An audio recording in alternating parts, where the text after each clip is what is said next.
Ça y est, c'est la fin du pass sanitaire.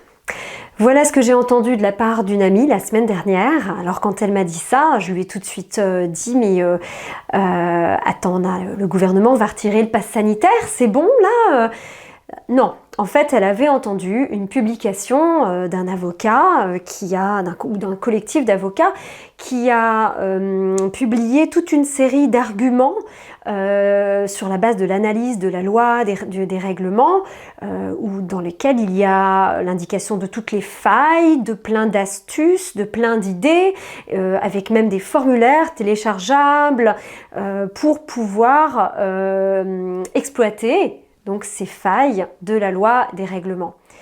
Mais ce qu'il est important de comprendre, c'est que ça reste en quelque sorte une plaidoirie d'avocats. C'est super qu'il y ait des avocats, des collectifs et même des actions collectives qui sont engagées par des avocats qui prennent ça à bras le corps, qui du coup informent les gens, parce que ceux qui ont vu ma dernière vidéo savent que pour exercer un droit, avant tout, il faut le connaître, évidemment. Donc c'est formidable. Par contre, attention, ce genre de conseils n'est pas donné avec un mode d'emploi. Et c'est un petit peu l'objet de cette vidéo, c'est de répondre à tous ceux qui se posent la question de quelle attitude adopter face à la masse d'informations et de parfois très bonnes nouvelles qu'on peut entendre concernant le pass sanitaire. Tout d'abord, le mode d'emploi, ça me semble extrêmement important de le préciser. Quand un avocat ou un juriste donne un avis sur une faille de la loi, donc ça peut être une maladresse rédactionnelle de la loi qui ouvre des portes, ou il y a des exemples, ça pullule, il y en a énormément. Attention, ce n'est que la plaidoirie de l'avocat en quelque sorte. Ce n'est pas ce que va décider un juge et ce n'est pas ce que va décider une autorité administrative par exemple ou un employeur à qui vous opposeriez cette idée aussi brillante soit-elle.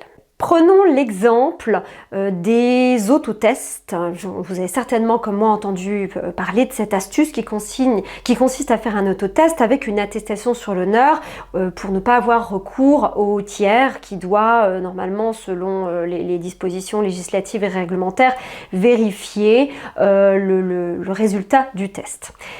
Oui, alors c'est super intéressant de mon point de vue d'avoir cette information, mais en pratique, c'est encore une fois la théorie face à la pratique. Avez-vous essayé d'aller au restaurant? Il y a un lien humain, ça peut peut-être marcher, mais avez-vous essayé par exemple aller à un aéroport ou devant une instance administrative et venez avec votre attestation sur l'honneur qui valide un autotest? Qu'est-ce que vous faites si la personne en face vous dit « bah non, je suis désolée, c'est pas prévu dans mes tablettes ». Vous êtes bloqué, vous pouvez rien faire. Donc c'est pas parce qu'un avocat même peut être persuadé qu'il a raison sur l'application d'un texte et sur une faille d'un texte que le juge va lui donner raison. Et ça c'est très important à comprendre. Autre chose, il y a des kits tout prêts que beaucoup de juristes ou d'avocats offrent à tous nos concitoyens, et c'est formidable, c'est bien, encore une fois, c'est extrêmement intéressant et c'est utile. Mais attention, là encore une fois, on n'est pas des numéros, chaque cas est particulier. Donc si vous prenez par exemple l'initiative d'envoyer une lettre type que vous allez trouver sur certains sites, regardez comme elles sont très générales, elles sont carrées, elles sont faites pour correspondre au maximum de cas. Mais vous êtes un cas particulier, donc n'hésitez pas à les adapter. Le facteur humain existe. Si vous écrivez par exemple à un chef d'établissement avant la rentrée de votre enfant, si vous faites un copier-coller de la lettre et puis que le chef d'établissement reçoit une centaine de lettres, dans le meilleur des cas, allez, quelques dizaines, allons-y, des milliers de lettres de parents stéréotypés, quelle valeur ça va avoir ? Ça peut peut-être même avoir un côté risible, tout de même, il n'y a plus d'aspect humain, il n'y a plus de personnalité, alors que si vous écrivez une lettre en disant voilà, on se connaît, on s'est parlé à telle occasion, mon fils vous le connaissez, il est allergique, il a des... Voilà, adaptez la lettre à votre situation particulière. Ce qui vous est proposé est un cadre, ce n'est ni une solution juridique, ni une panacée, c'est une piste. Donc face à toutes les personnes, j'ai eu beaucoup de commentaires de gens qui me demandaient comment je m'en sors avec toutes ces infos que j'entends. Sous-entendu les infos, donc ce que je trouve sur internet, et aussi ce qui se confronte à la pratique. Donc j'ai envie de dire l'attitude à adopter. Soit vous êtes dans une situation où vous êtes directement confronté à une difficulté, soit employeur, difficulté dans le cadre de l'autorité parentale par exemple. Là, il va falloir que vous cherchiez la bonne information, celle qui va vous permettre d'avoir le conseil adapté à votre cas. La meilleure solution, c'est d'aller voir un avocat. Si vraiment il y a un contentieux à engager, il vous le conseillera. S'il y a des solutions pratiques qu'on peut faire en dehors de tout procès, cet avocat vous le conseillera aussi. Si vous êtes dans la posture militante, parce que j'ai eu aussi beaucoup de commentaires de gens qui me disent alors qu'est-ce qu'on peut faire là? Qu'est-ce qu'on peut faire pour aider nos enfants, pour aider, voilà, qu'est-ce qu'on peut faire? Alors, comme je disais dans ma précédente vidéo, eh bien, exercez vos droits dès que vous en avez la possibilité. Peut-être dans ce cas-là, ceux qui paniquent avec tout ce qu'ils entendent, voilà, c'est détachez-vous de tout ce que vous entendez. La masse de tout ce que vous allez entendre ne va pas vous sauver si vous n'êtes pas dans la situation, prêt à agir. Ça va au contraire être stressogène parce que vous n'êtes pas concerné, vous entendez l'info, mais vous ne pouvez rien faire. Donc, c'est bien de prendre des forces, de se ressourcer dans ce cas-là.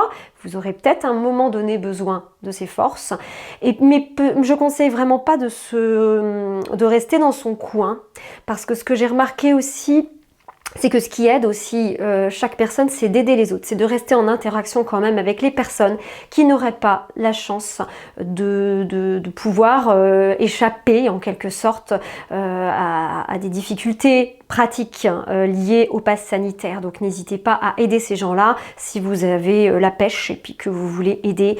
Il y a suffisamment de gens autour de vous qui ne vont pas bien et qui auront besoin ne serait-ce que d'une écoute. Évidemment, on est tous impactés. Hein. Quand je dis il y a ceux qui seront plus ou moins impactés, on l'est tous au quotidien. Je ne minimise pas la situation au niveau collectif. Seulement, j'essaye de donner quelques petites pistes à tous les gens qui au vu de tous les commentaires que j'ai eus, ça me semble vraiment important. Alors, un exemple de ce que je dis, un autre exemple de ce que je dis, c'est, on m'a parlé d'un recours qui avait été engagé devant la CEDH, la Cour européenne des droits de l'homme. Plus précisément, il semblerait qu'un juriste ait donné des conseils et un modèle type de recours à faire devant la CEDH. Et qu'est-ce que j'ai entendu? J'ai entendu des gens qui disent « Allez, allez, remplissez-le, faites-le, il faut que la CEDH soit abreuvée de plein de recours pour que le recours aboutisse. C'est important, vous remplissez en ligne, ça vous prend 5 minutes et vous envoyez ça à la CEDH. » Alors là, encore une fois, c'est mon avis personnel. Hein. Vraiment, je ne dis pas qu'un jour je ne laisserai pas un modèle en ligne à compléter. Mais là, attendez, je réfléchis, moi. Recours devant la CEDH. Moi, personnellement, quand on m'a dit ça, j'aurais pensé, mais elle n'est pas compétente à ce stade. Enfin bon, je n'étais pas certaine, moi, de la possibilité pour ce recours d'aboutir. Néanmoins, ok, très bien, tentons, c'est bien de tenter. Hein, on crée de la jurisprudence, donc c'est le moment, on y va. Il y a quoi? Il y a peut-être 100, 200, 300 personnes qui ont déjà saisi la CEDH avec les mêmes arguments juridiques. À quoi ça sert qu'on soit des milliers, des centaines de milliers ou des millions? On n'est pas en train de faire une pétition, on est en train de demander à un organe juridictionnel, gardien de nos droits, qui est un contre-pouvoir direct au pouvoir de l'exécutif, on est en train de lui demander de faire un bon boulot. On ne va pas l'abreuver de demandes, de recours pour l'asphyxier, on est d'accord? Donc là, il y a un souci de cohérence, à mon avis, dans ce cas-là, parce que soit le recours aboutit et il suffit d'une personne qui fasse le recours, à condition que ce recours soit recevable, bien sûr, si ça est efficace. Mais il n'y a pas besoin qu'on soit des millions à saisir la même juridiction des mêmes chefs de demande. On est d'accord, il y a un souci de logique. Et ça rejoint une autre idée. Alors, est-ce qu'on va tous saisir de manière disproportionnée les juridictions pour les engorger? Encore une fois, le pouvoir judiciaire est-il un contre-pouvoir à l'exécutif? Dans ce cas-là, il est déjà, à mon avis, très affaibli, hein, très affaibli par le manque de moyens de la justice. Hein. Les hôpitaux et le monde de la justice n'ont rien à s'envier l'un à l'autre. Hein. Dans les deux cas, il y a des gros problèmes de personnel, de budget. Est-ce que c'est utile de saisir, d'engorger les juridictions dont on attend une protection? Donc je pose encore la question. Donc ne mélangeons pas pétitions, qui sont plutôt à destination du gouvernement ou des instances ou des administrations, et puis recours juridictionnel, où là on compte quand même sur la juridiction pour nous donner raison et pour avoir le temps et la disponibilité pour nous répondre. Sinon, qu'est-ce qui va se passer? Moi, si j'ai été juge, je reçois 50 recours stéréotypés où je dis « Ah oui, ok, oui, bon, bah, c'est le recours qu'ils ont pris sur machinbidule.com. Encore un. » Ben moi, je vais faire pareil. je vais faire un jugement stéréotypé, tout aussi stéréotypé que la demande qui m'aura été faite. C'est normal. Enfin, vous voyez, c'est vraiment un équilibre délicat qui, à mon avis, doit s'apprécier au cas par cas. C'est très important.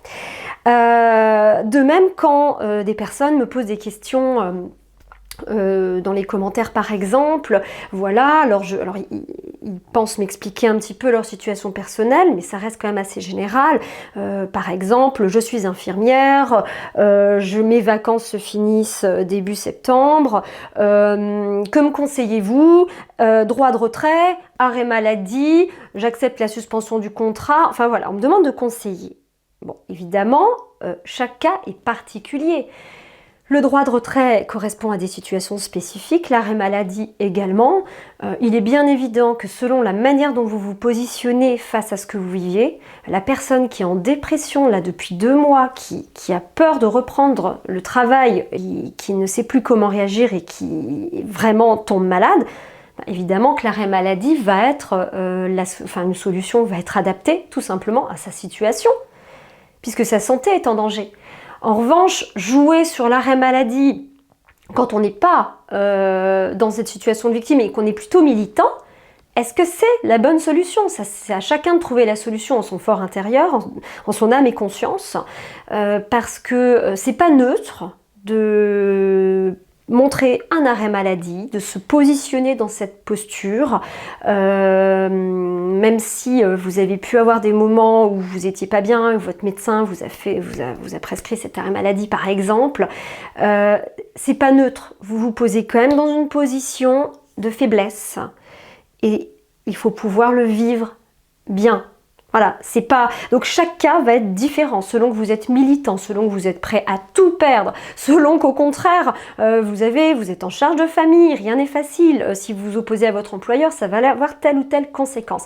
Donc il y a pour chaque cas une stratégie spécifique à mettre en œuvre. Donc c'est intéressant de regarder les infos, toutes les infos juridiques et tout, c'est très intéressant, c'est stimulant intellectuellement, mais il faut que ça s'arrête là. Si ça commence, si vous vous sentez perdu, hein, puisque j'entends souvent ça, mais je suis perdu, je sais plus quoi penser avec tout ce que j'entends, on nous dit que finalement l'autotest il suffit, mais moi hier j'ai testé, on ne m'a pas laissé rentrer, voilà. Ce sont juste des informations, votre cas est différent. Donc en votre âme et conscience, vous avez plein d'outils pour trouver la solution qui sera adaptée à votre cas. C'est vraiment important. Alors la bonne nouvelle de la vidéo, puisque je finis à partir de maintenant toujours par une bonne nouvelle, la bonne nouvelle c'est qu'on est extrêmement nombreux à être contre le pass sanitaire. Ceux qui ont été aux manifestations contre le pass sanitaire le savent, à quel point le nombre de participants est sous-évalué. Là, récemment, j'ai entendu parler d'une baisse de personnes qui vont manifester. Personnellement, j'étais pas à la dernière manif parce que j'avais une vidéo à faire, je rentrais de congé, j'avais cette vidéo qui me pressait, donc j'ai agi autrement. Donc ça fera l'objet d'une prochaine vidéo. L'attitude, plus précisément, à mon avis, à adopter face au choix qui s'offre à nous pour agir et pour faire notre part de colibri, pour reprendre une image qui m'est chère. Allez, prenez soin de vous, prenez soin des autres et à bientôt.